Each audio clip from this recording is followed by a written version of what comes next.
Radhe Radhe. Radha Madhav Prem Sudha Sankirtan Mandal is very graceful and grateful that you've made your presence. We have Pujya Shri Bhupendra Bhai Pandya with us. उनकी गोपी गीत, हनुमान कथा, शिव पुराण, भागवत, सब तत्व में रस मिल के जो असली होली का निचोड़ है, सारे रंगों का निचोड़ करके हमेशा वो ऐसा प्रवचन देते हैं। अब बहुत अच्छी बात है कि अपनी वृंदावन की परंपरा में थोड़ा रस के साथ साथ थोड़ा अध्यात्म भी कैसे वो रस से निचोड़ते हैं, वो अभी अपन उसका आशीर्वचन ज़रूर लेंगे। Thank you for your presence. ओम विश्वानि देव सवितर्दुरितानि परासुव यद्भद्रन्तन्न आसुव।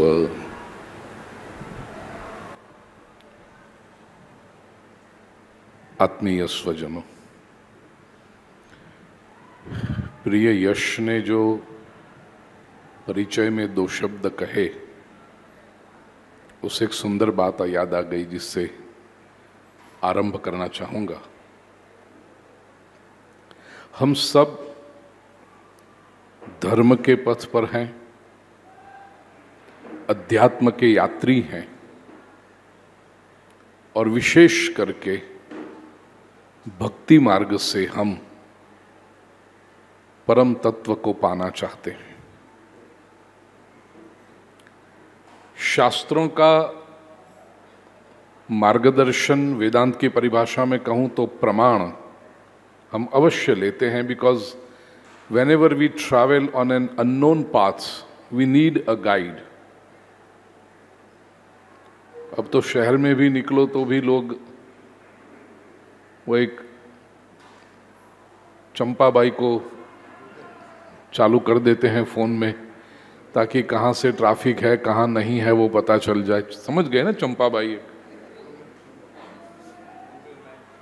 कितनी देर में आपको पहुंचाएंगे सब पता चल जाता है।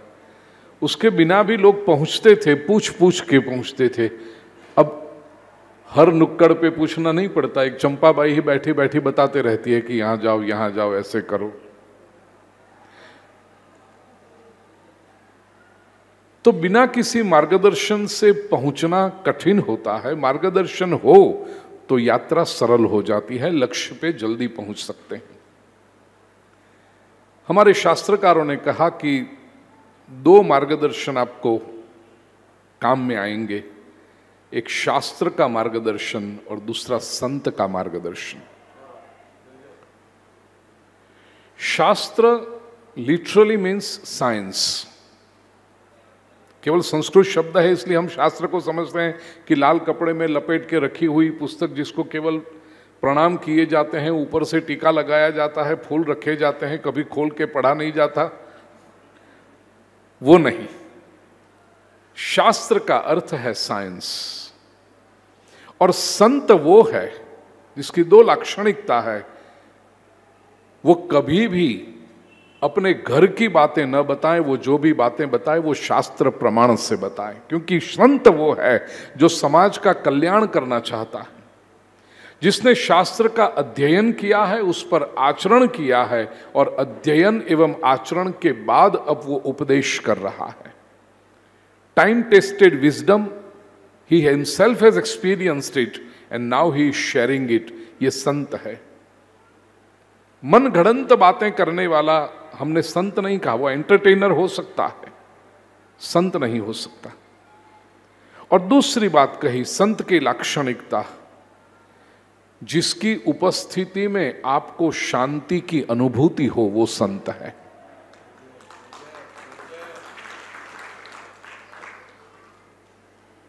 बहुत सारा तय करके गए हो कि इतनी उलझने हैं मन में, इतने सारे संशय हैं, वहां जाकर पूछेंगे, ये संवाद करेंगे, ये चर्चा करेंगे, डिस्कशन करेंगे, ये करेंगे। और जिस महापुरुष के पास जाकर आप बैठो और सारे प्रश्न हवा हो जाए, कुछ याद ही ना आए और केवल शांति की अनुभूति हो, तो समझ लेना कि आप किसी संत के सानिध्य में पहुंच गए हैं।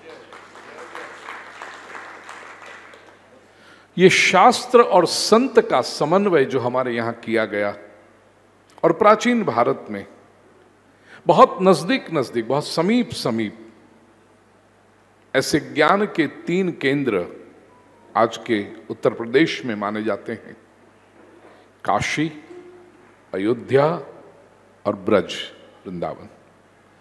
ये तीनों सीट्स ऑफ नॉलेज, लेकिन तीनों में भौगोलिक रूप से तो बहुत समीप हैं।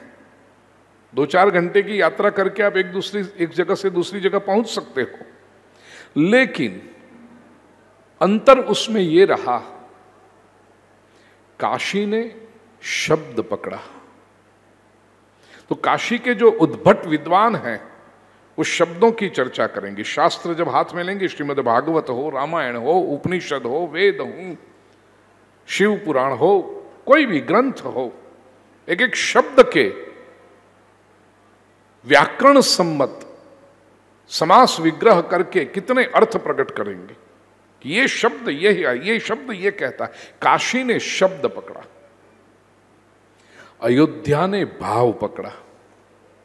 अयोध्या के जो संत हैं वो जब बात करेंगे तो उनके बात करने की शैली भी यह रहेगी कि ये राम लल्ला की कृपा से एक भाव और व्यक्त करते हैं। ये श्लोक का, ये चौपाई का एक भाव ये भी हो सकता है, एक भाव ये भी व्यक्त हो सकता है। काशी ने शब्द पकड़ा, अयोध्या ने भाव पकड़ा और ब्रज ने रस को पकड़ा। ब्रज के जो महापुरुष हैं, ब्रज के जो तपस्वी हैं, तब ब्रज के जो भक्त हैं, इसलिए ब्रज के रसिक संत कहा जाता है। ब्रज के जो विद्वान होंगे लेकिन उनकी विद्वत्ता की कोई इतनी बात नहीं करेगा। ब्रज के जो संत है वो रसिक संत। ब्रज ने रस को पकड़ा और यही ब्रज का सौंदर्य है, क्योंकि शब्द को पकड़ो, भाव को समझो, लेकिन जब तक रस का अनुभव न करो तब तक आपको न तो राधे की कृपा पता चलेगी, न कृष्ण का अनुग्रह पता चलेगा। अल्टीमेट जो पर्सनल एक्सपीरियंस रस है वो पर्सनल एक्सपीरियंस, और वो बड़ी इंटीमेट बात होती है, वो बड़ी निजी बात होती है। इसलिए ब्रज में जो आनंद है वो इसी कारण है कि ब्रज रस में डूबा है, और ब्रज सब जगह केवल रस ढूंढता है। केवल वो, फिर वो ब्रज की रज ही क्यों ना हो, वो रज में भी रस ढूंढता है। इतनी पूर्व भूमिका के साथ मेरा तो प्रिय आत्मीय, मैं केवल शिष्य न कहूंगा, मेरा बेटा है यश। इतने बरसों से मैंने उसको बड़े होते हुए, जीवन को बनाते हुए, अपने जीवन को मैंने देखा है उसको, और आज भी यहाँ आप सबसे मिलने इसलिए आया हूँ कि यश और राजीव जी, आप और मेरे बीच में एक सेतु के समान बने हैं। तो बेटा यश, तूने ये बात मुझे याद करा दी कि होली का उत्सव मनाने के लिए हम एकत्रित हुए हैं। और देखो, रस की ये भी शोभा होती है, वो समय से पहले सब कुछ कर लेते हैं। शब्द पकड़ने वाले तो तिथि देखेंगे, कब है होली, किस दिन है, पंचांग में मुहूर्त कौन सा है। रस वाले जो पागल है वो तो कहेंगे हम तो जब मनाएंगे तब होली है, क्योंकि रस तो स्वयं लेना है ना। तो आप सब रसिकों के सन्मुख, पहली बात तो श्रीमद् भागवत के आधार पर ये होली क्यों मनाई जाती है। श्रीमद् भागवत के 7वें स्कंद में बड़ी प्यारी कथा, होली क्यों मनाई जाती है। आपने प्रसंग तो सुना भी होगा, लेकिन उसमें आज के युग में हमें जो समझना है उस पर मैं ज्यादा फोकस करूंगा। हिरण्यकशिपु नाम का एक दैत्य हुआ है। भगवान विष्णु ने वराह अवतार लेकर के हिरण्याक्ष को हिरण्याक्ष का वध किया, पृथ्वी का उद्धार किया, जिस पृथ्वी के ऊपर मनु का वंश, हम सब मानव का सृष्टि हुई, विस्तार हुआ। तो जब हिरण्याक्ष का वध किया गया और हिरण्यकशिपु उसका भाई है, उसने सारे दैत्यों को इकट्ठे किया और कहा कि ये विष्णु समझता क्या है अपने आप को, हमारे भाई को ऐसे मार डाले और हम कुछ न करें, हम बदला लेंगे। अब ये दैत्य लोग होते बड़े समझदार हैं। दैत्य लोग जो भी काम करते हैं बिल्कुल प्लानिंग के साथ करते हैं। तो ये दैत्यों ने कहा कि भाई कोशिश तो हमने बहुत की, लेकिन हमारा पहले का भी अनुभव है कि हम विष्णु के सामने टिक नहीं पाते, संघर्ष करते हैं, युद्ध करते हैं, सब करते हैं, लेकिन अल्टीमेटली विजय तो विष्णु की ही होती है। वो किसी न किसी अवतार लेकर आ जाते हैं और हमारा पराजय कर देते हैं। तो क्या करें? अब विष्णु एक डिवाइन पावर है। तो इस बार हिरण्यकशिपु ने सोचा कि क्यों न मैं भी डिवाइन पावर साथ में लेकर चलूं। मैं केवल अपनी शक्ति लेकर जाऊंगा तो हार जाऊंगा, कोई देव की शक्ति भी मेरे साथ में जुड़ जाए। ये हिरण्यकशिपु शब्द का अर्थ भी समझना। हिरण्य का अर्थ होता है सुवर्ण और गोल्ड, और कशिपु का अर्थ है तकिया, पिलो। हिरण्य कशिपु अर्थात जिसका सुवर्ण का तकिया है। सुवर्ण का तकिया अर्थात गोल्ड की लगड़ियां रखता है तो अनकंफर्टेबल होगा ना, तकिया तो सॉफ्ट होना चाहिए। तो सुवर्ण का तकिया है, उसका अर्थ क्या हुआ? तकिए में सोने की लगड़ियां भर के रखी हैं उसने? नहीं। हिरण्यकशिपु सुवर्ण का तकिया, इसका अर्थ जो सोते जागते उठते बैठते खाते पीते चलते फिरते घूमते निरंतर केवल सुवर्ण सुवर्ण सुवर्ण, गोल्ड गोल्ड गोल्ड, संपत्ति संपत्ति संपत्ति, इसी का विचार करता है, वो हिरण्यकशिपु है। और मनोवैज्ञानिक कहते हैं कि पूरे दिन के कामकाज से निवृत्त होकर के when you hit the pillow, जब आप सोने की तैयारी करते हैं, तकिए पर सर रखते हैं, उस समय आपके मन में क्या विचार चलते हैं वो आपका असली व्यक्तित्व है। That is your true personality. समाज के सामने व्यवहार करते हुए बोलते हुए तो हम सब बड़े सयाने होते हैं, बड़े पॉलिश्ड होते हैं, लेकिन जब हम अकेले होते हैं और रात को सोते वक्त जब तकिए पे सर रखा है, उस वक्त क्या विचार आते हैं, वो आपका असली व्यक्तित्व है। उस समय जिसके मन में केवल सुवर्ण संपत्ति, इतना है, इतना आएगा, इतना हो जाएगा, इतना लेना है, उतना नहीं मिल रहा है, इतना फंसा हुआ है, इतना आएगा तो फिर और ये करेंगे, यही विचार जिसके मन में सुबह दोपहर शाम रात चलते रहे, वो हिरण्यकशिपु है। उस युग में तो एक था,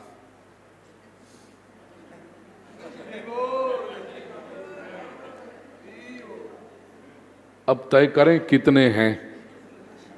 संभव है हमारी भी गिनती उसमें हो जाए कि यही विचार हिरण्यकशिपु। और याद रखना, जो संपत्ति अपने आप में जड़ है, इनएनिमेट है, वो जो व्यक्ति निर्जीव है, संपत्ति अपने आप में नॉन लिविंग, जो व्यक्ति कांस्टेंट ये नॉन लिविंग का ही विचार करता है, निर्जीव का विचार करता है, उसके अपने भीतर से भी रस भावनाएं नष्ट होते जाते हैं।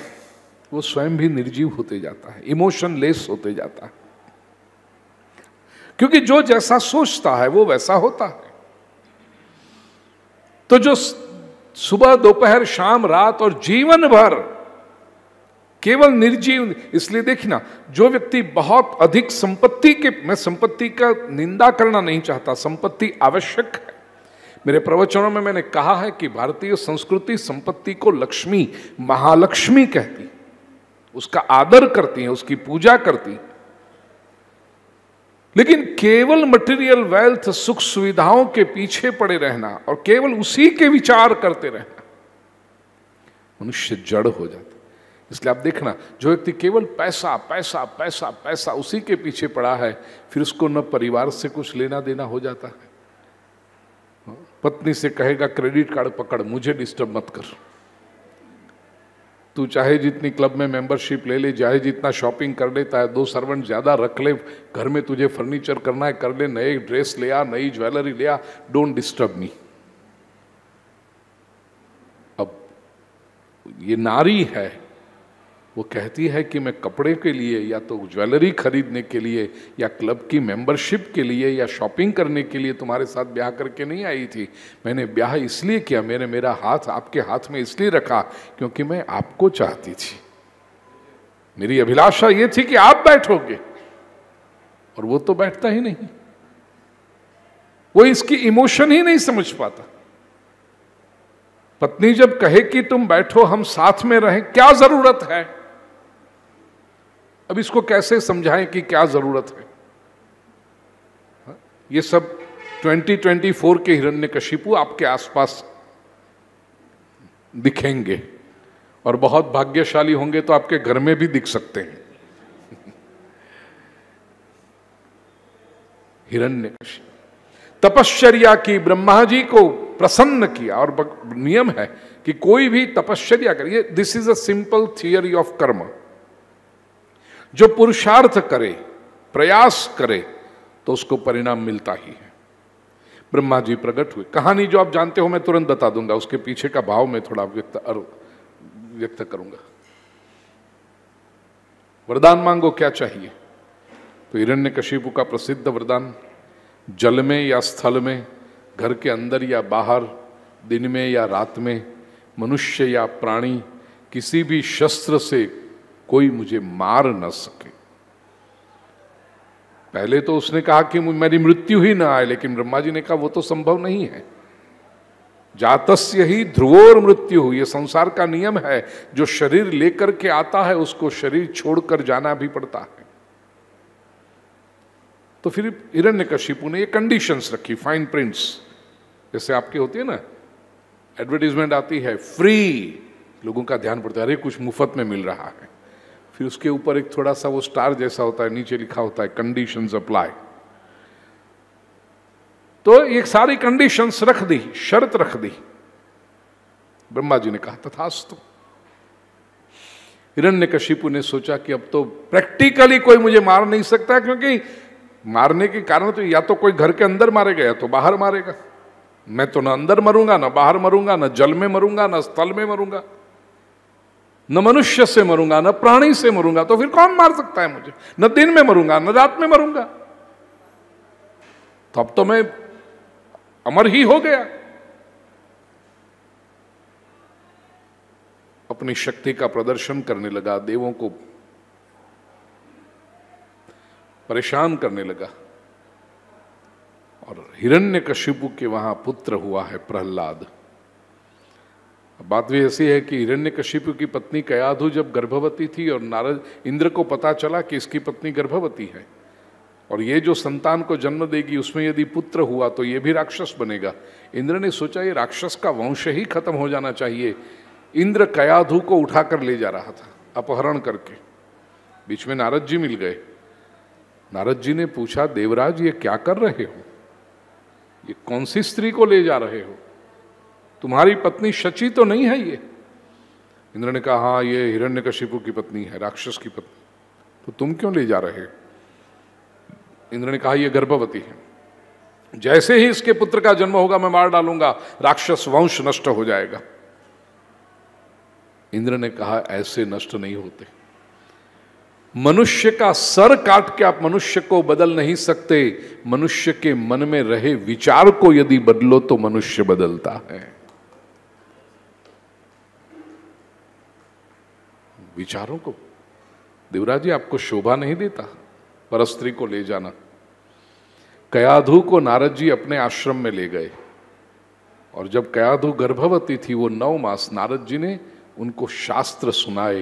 ये प्रहलाद स्वयं कहता है श्रीमद् भागवत में कि अपनी माता के गर्भ में रह करके मैंने ये सारी बातें सुनी। ये भी बहुत आवश्यक है और मुझे प्रसन्नता है कि अब ये जागृति समाज में आने लगी है गर्भ संस्कार के बारे में।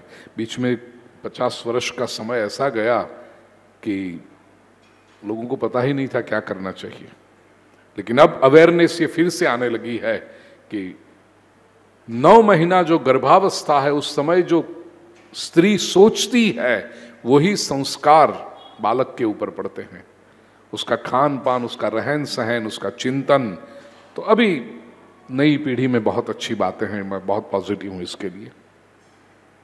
पहले तो मैं कहता था कथा में, 1 साल चलने वाला अचार यदि जब कोई बनाए घर में, परिवर्तन समाज में इतना होने लगा है ना कि आधुनिक लोगों को अचार बनाना भी नहीं आता। 50 या 60 के पार होंगे उनको शायद अचार बनाना आता होगा घर में। माँ जी आपको आता होगा अचार बनाना, है ना? और नई कोई माता बहन से पूछो कि अचार, तो बोलते हैं मॉल में मिलता है ना सब, वो घर पे बनाते नहीं कोई। लेकिन जो बनाते थे उनको मालूम है कि 1 साल चले वो अचार बनाने के लिए कितना ध्यान रखना पड़ता है कि वो आम ले आओ, वही सीजन के पर्टिकुलर, उसको एक साइज में काटो, उसको धूप में रखो, फिर ये फिर से, और वो बना के उसमें नमक डाल के या चाशनी डाल के या गुड़ डाल के मसाला वो करके फिर उसको ऊपर नीचे करते रहो। मेरा तो विषय नहीं है, बनाने वालों को पता है। पूरा 1 महीना उनका उसके पीछे चला जाता है, और वो 1 महीने के दरमियान उनसे पूछो भी कि चलो सत्संग में आना है, कीर्तन में आना, नहीं नहीं अभी तो अचार में पड़े हैं। और बचपन में मैं ये जब सुनता था ना तो मेरी एक लाक्षणिकता है, मैं जब कोई बात सुनूं तो मेरी भगवान की कृपा है, पिक्टोरियल मेमोरी है। मैं जब भी कोई बात सुनूं, आप जो भी बोलोगे मेरे सामने एक विजन चलते रहता है, मूवी चलते रहती है, तो फिर मुझे याद रह जाता है। तो उस समय जब कोई ये बड़ी बड़ी आंटी, मैं जब छोटा था, कहती थी कि हम तो अचार में पड़े हैं, तो मेरे सामने चित्र होता था कि आंटी जैसे अचार में पड़ी हुई हैं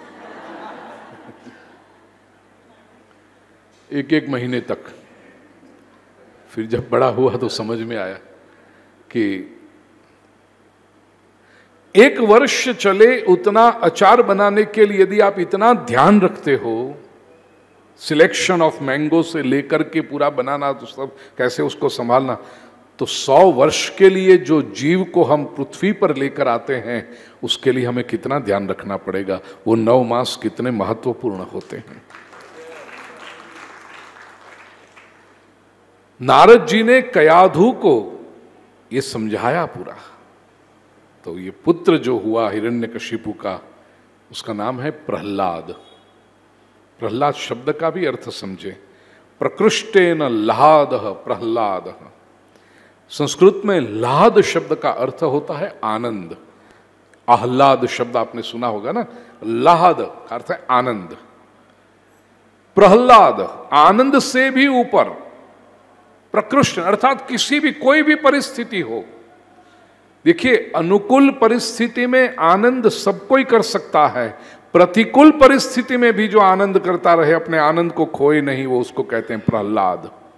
प्रकृष्टेन लाद। इसलिए आप देखिए कि प्रहलाद भक्त था, कहानी आप जानते हैं, इसलिए मैं उसमें बहुत डिटेल में नहीं जाता। प्रहलाद भक्ति करने लगा। हिरण्यकशिपु को जब पता चला कि अपना पुत्र शत्रु विष्णु की भक्ति करता है, तो एक बाप के रूप में हिरण्यकशिपु को अच्छा नहीं लगा। उसने प्रहलाद को रोकने का प्रयास किया, लेकिन प्रहलाद रुका नहीं, प्रहलाद झुका नहीं, प्रहलाद टूटा नहीं, वो अपनी भक्ति करते गया। हिरण्यकशिपु उसको पहाड़ पर से नीचे फेंके। अब देखिए भगवान कैसी रक्षा करते हैं भक्त की। बेल पत्तों के अंदर प्रहलाद मानो जैसे झूले में आकर पड़ा हो ऐसे हो जाए। हाथी के पैरों तले रौंदने का प्रयास करें हिरण्यकशिपु, हाथी प्रहलाद के ऊपर पैर ही नहीं रखते, चाहे महावत कितना भी उसको प्रयास करे। भोजन में विष देने का प्रयास किया गया, प्रहलाद को फिर भी कोई असर न हुआ। हमने तो देखा है, इतिहास है राजस्थान का, और बहुत पुरानी बात भी नहीं है, 550-600 वर्ष पहले देवर जब जहर का प्याला भेजता और मीरा भगवान कृष्ण का स्मरण करके उसको पी जाए तो मीरा को जहर का असर नहीं होता था, विष का। भगवान नाम अमृत समान है, वो जिसके कंठ में बसा हो प्रभु प्यारे, विश्व का विष उसको क्या असर कर सकता है। तो प्रहलाद को भोजन में विष का भी असर नहीं होता था। हिरण्यकशिपु को एक बात याद आई, उसकी बहन थी जिसका नाम है होलिका, उसको वरदान था कि अग्नि उसको जला नहीं सकेगा। उसने उपाय ऐसा किया कि होलिका की गोद में प्रहलाद को बिठाया और चारों तरफ आग लगाई। प्रहलाद तो बुआ की गोद में बैठा। बड़ा प्यारा भजन है एक कि प्रबल प्रेम के पाले पड़कर प्रभु को नियम बदलते देखा, अपना मान टले टल जाए भक्त का मान न टलते देखा। ये परमात्मा की गारंटी है, ईश्वर की गारंटी कि जो भी अनन्य भाव से मेरी भक्ति करता है उसकी रक्षा करना ये मेरा कर्तव्य है। भगवान श्री कृष्ण ने भगवत गीता में डंके की चोट ये गारंटी दी हुई है, रक्षा में योगक्षेमम वहाम्यहम, उसका जीवन में चलाता हूं। परिणाम क्या आया? जिसको वरदान था कि अग्नि जला नहीं पाएगी, वो होलिका जल गई और प्रहलाद हंसता हुआ बाहर आया है। प्रजाजनों ने दूसरे दिन उत्सव मनाया जिसको कहते हैं धुलैटी और होली। तो हम जो होली मना रहे हैं वो क्या है? वो असत्य के ऊपर सत्य का विजय है, राक्षसी विचारधारा के ऊपर दैवी विचारधारा का विजय है, क्रूरता के ऊपर प्रेम का विजय है। होली में हमें ये करना है प्रिय स्वजन, और ये कदम कदम पे आएगी बातें, क्योंकि सत्य हमें स्थापित करना होता है।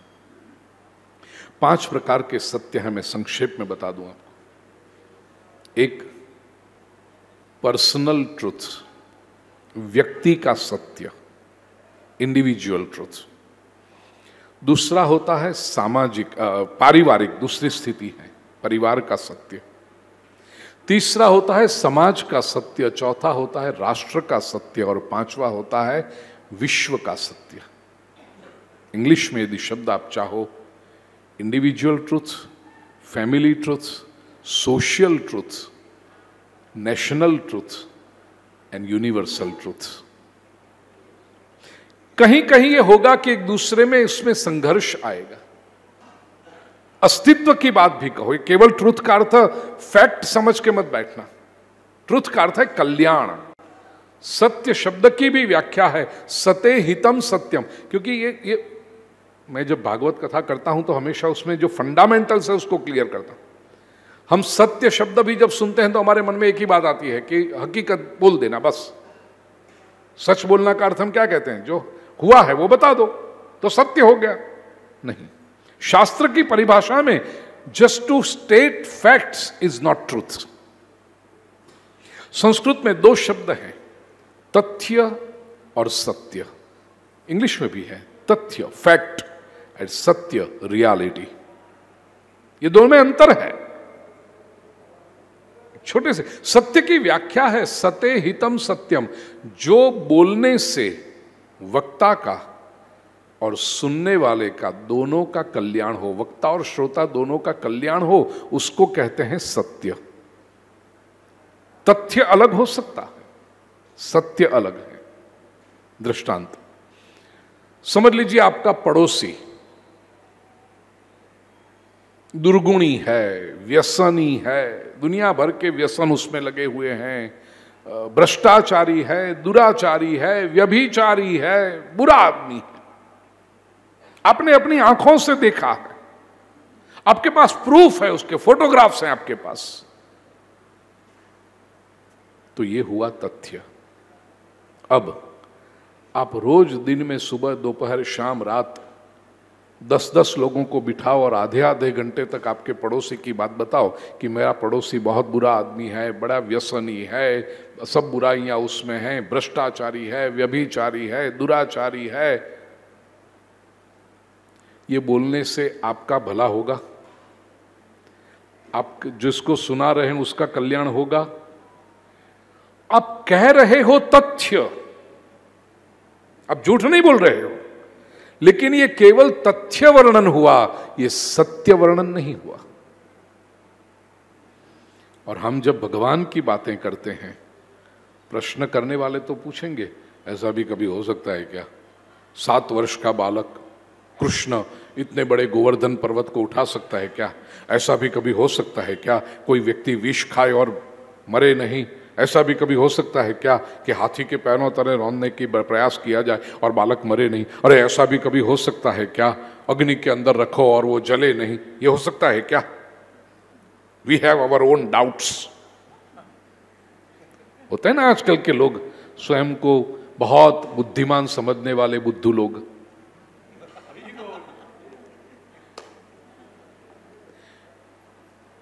क्या सचमुच ऐसा हुआ होगा?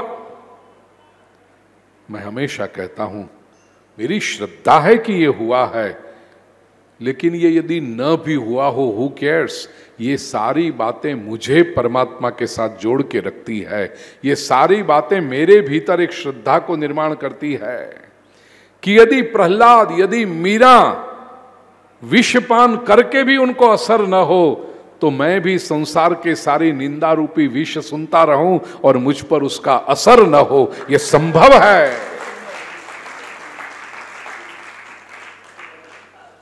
यदि प्रहलाद को हाथी के पैरों तले रौंदा जाए और हाथी पैर न रखे, तो मुझे भी संसार की समस्याओं रूपी हाथी कुचलने का प्रयास करे और परमात्मा की कृपा से मैं बिल्कुल सुरक्षित रह जाऊं। यह सत्य है।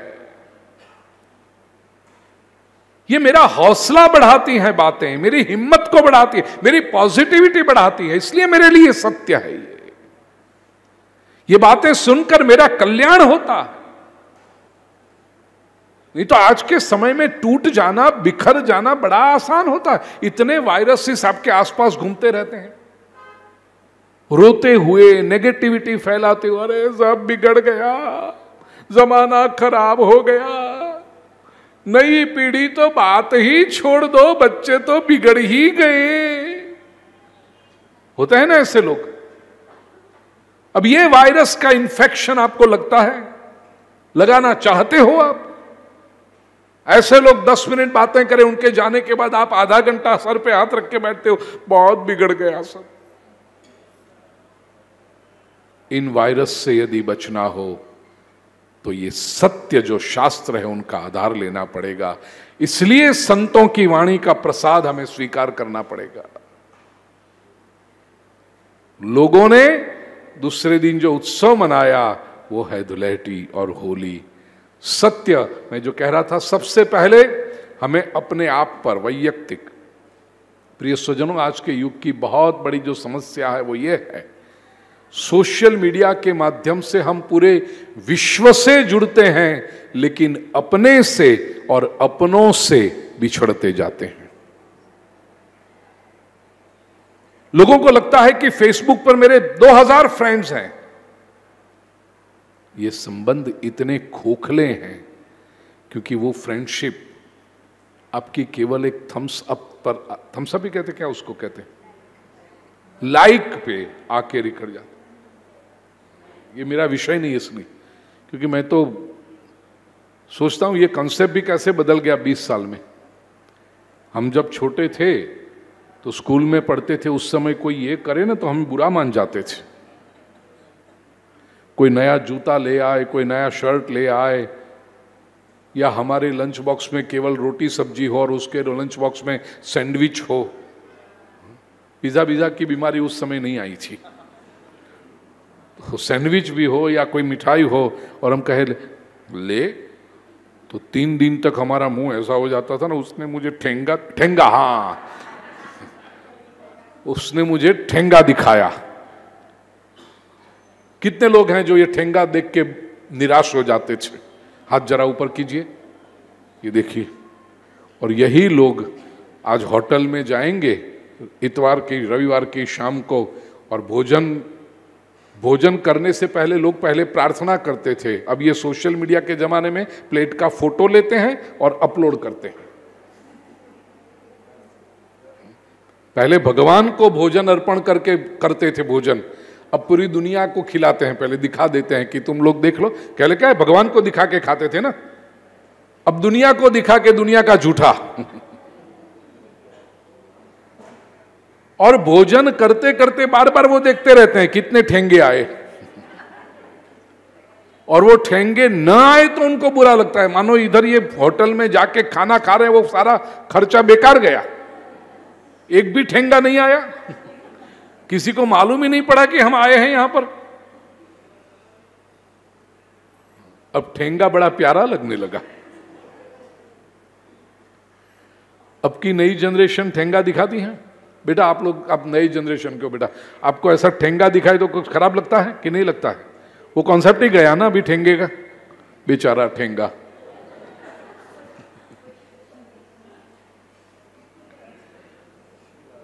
दुनिया से जुड़े, अपनों से बिछड़े, अपने से स्वयं से बिछड़े, और ये बहुत बड़ा नुकसान हुआ। तो पहले हमें जब अपना सत्य अर्थात अपने अस्तित्व को टिकाना है, परिवार के अस्तित्व को टिकाना है, जो जिसको हम अपना समझते हैं, और यह भी एक तपस्या है प्रिय स्वजन। बहुत कुछ छोड़ना पड़ता है, बहुत कुछ त्याग करना पड़ता है। परिवार यदि सुग्रथित, आज सुबह ही कोई व्यक्ति मुझे मिलने आया था, मैंने कहा बहुत कम ऐसे, मैं तो प्रभु की कृपा से विश्व भर में घूमते रहता हूं, कहीं कहीं कुछ ऐसे परिवार मिल जाए ना तो लगता है कि हमारा परिवार भी ऐसा हो, पति पत्नी में प्रेम हो, संतानों से प्रेम हो, माता पिता की सेवा करते हो। अमेरिका का एक परिवार गुजरात आया, वहां के मंदिर में पुजारी हैं, वो मेरी बहुत प्रिय हैं। 20 वर्ष पहले वहां जब नए नए गए थे तब उस मंदिर में मेरी कथा थी, फिर पिछले वर्ष हुई कथा। तो इतना कम्युनिटी का, लोगों का प्रेम संपादन किया है उन्होंने पुजारी के रूप में, और बड़े सात्विक व्यक्ति, नाम भी दे दूं चलो, संदीप ठाकर, अटलांटा में शक्ति मंदिर में है। फिर मेरे सामने जो बैठे थे उनसे मैंने कहा कि कुछ जैसे मरुभूमि में आप डेजर्ट में जा रहे हो और कहीं कहीं कोई पानी का स्थान मिल जाए तो कितना प्यारा लगता है, ऐसे आज समाज में सभी परिवारों में कोई ना कोई समस्या है, लेकिन कुछ परिवार ऐसे हैं जिनको देख के हमें मन को शांति मिलती है। ऐसा ये परिवार कहते हैं माँ की तबीयत ठीक नहीं थी इसलिए मैं आया हूं यहाँ पर, और 2-3 महीने के बाद फिर से आऊंगा, क्योंकि बच्चे जो वहाँ पढ़ते हैं मेडिकल में पढ़ते हैं, डॉक्टर बन रहे हैं, अभी तो उनकी कॉलेज चल रही है, लेकिन माँ याद कर रही है, उनको देखना चाहती है, तो बच्चों को लेकर वापस आ जाऊंगा 2-3 महीने में। और 1-1 महीने तक वो यहाँ आके रहे, क्यों?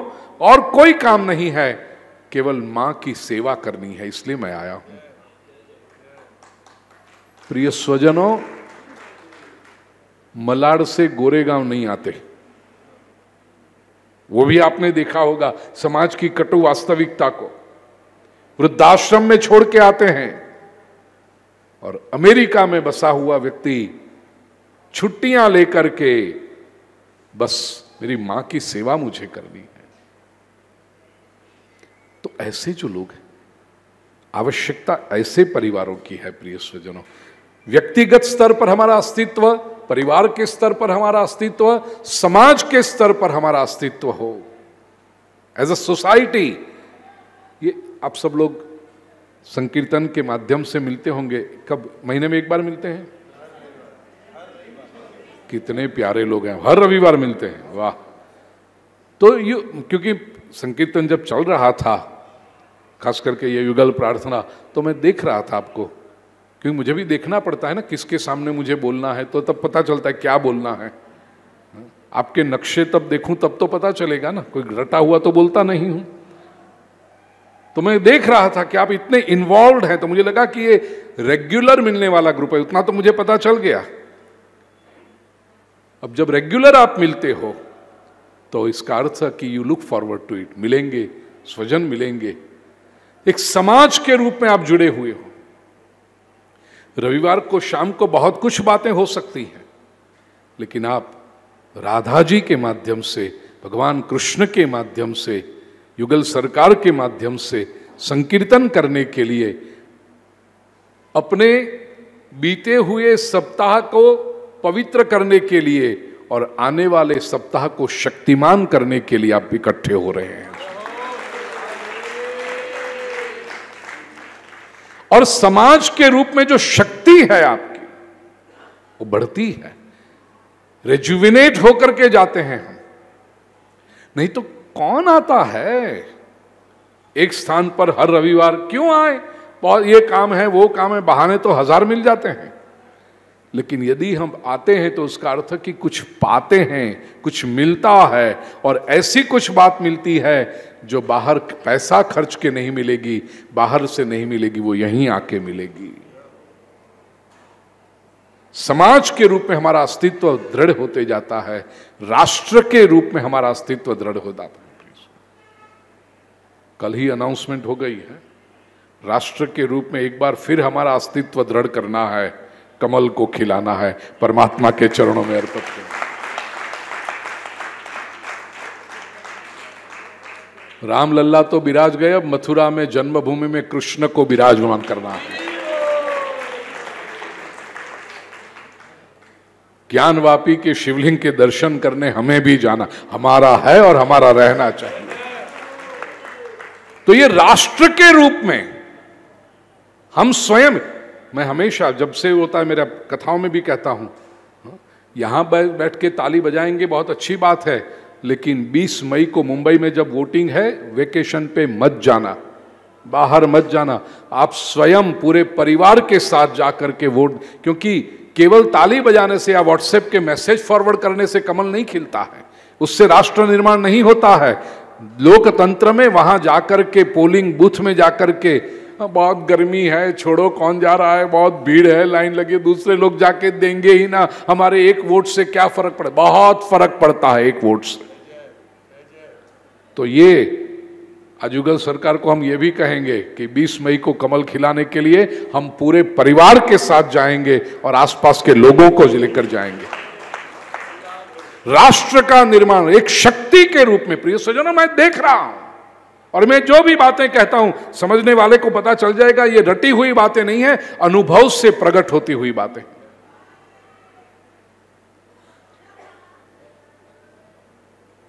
से पिछले 30 वर्षों से मैं विश्व में भ्रमण कर रहा हूं। मैं बनी हुई घटना प्रभु आपको बताऊं, केवल 2 वर्ष न जा पाया, 20 और 21 का समर, कोरोना था, फ्लाइट्स बंद थी, पूरा दुनिया बंद थी। 22 में जब मैं गया, जून में 22, न्यूयॉर्क एयरपोर्ट पर उतर के इमिग्रेशन में जब मैं अपना पासपोर्ट देता हूं, तो वो अमेरिकन पासपोर्ट ऑफिसर, गोरा पासपोर्ट ऑफिसर, उसने मेरा पासपोर्ट देखा, इंडिया मोदी मोदी इंडिया, और फिर वो कहता है you guys handled Covid so well.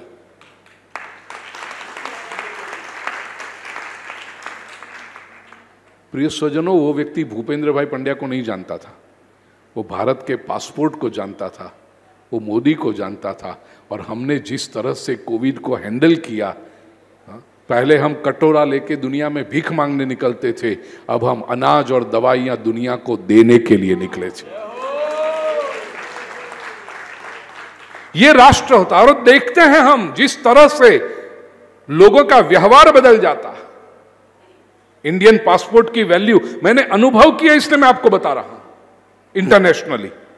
तो ये राष्ट्र निर्माण, मेरे कहने का आशय, ये तो बात निकली इसलिए बता दिया, और ताजी बात है कल की इसलिए मैं बता दी। तो व्यक्तिगत निर्माण हो, पारिवारिक शक्ति, प्रेम, सत्य बढ़े, समाज के रूप में हमारी उन्नति हो, राष्ट्र के रूप में हमारी उन्नति हो, और अल्टीमेटली समग्र विश्व के रूप में एक अद्भुत मानव जाति के रूप में हमारा विकास हो। और यह जब विकास हो तो संपूर्ण रूप से खिला हुआ ये जीवन पुष्प हम युगल सरकार के चरणों में समर्पित करें। जीवन में आनंद ही आनंद हो, फूलों के रंग हो, इंद्रधनु के रंग हो, प्रकृति के रंग हो, जीवन के रंग हो, और ये रंगों से भरी होली हमारे पूरे जीवन को शांत, प्रसन्न, आनंदमय, जय हो, और सार्थक करे। यही सद्भावना के साथ बस ये डंके की चोट पर बोलिए श्री राधा कृष्ण भगवान की, श्री लक्ष्मी नारायण देव की।